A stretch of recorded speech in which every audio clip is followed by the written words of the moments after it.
السلام علیکم ورحمۃ اللہ وبرکاتہ۔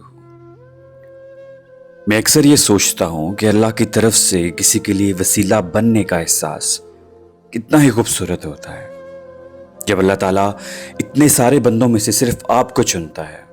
جانتے ہیں کس لیے؟ کسی بندہ خدا کی مدد کرنے کے لیے۔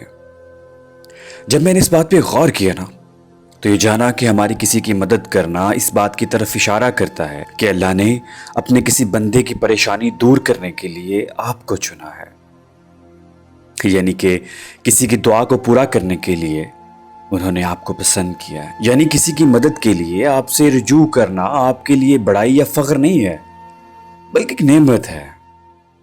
یعنی اللہ نے آپ کو اس قابل سمجھا کہ آپ کے ذریعے سے اس کے کسی بندے کی تکلیف دور کی جا سکے، دوسروں کی مدد کریں۔ اس لیے نہیں کہ آپ کر سکتے ہیں، بلکہ اس لیے کہ اللہ چاہتا ہے کہ آپ ہی کریں۔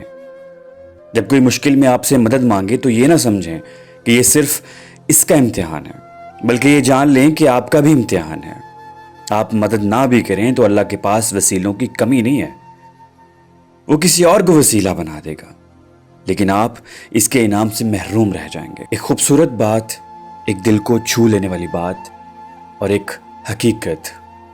آواز وسیم کہلوں، تحریر بنت ہوا۔ بہت شکریہ، جزاک اللہ۔ السلام علیکم ورحمۃ اللہ وبرکاتہ۔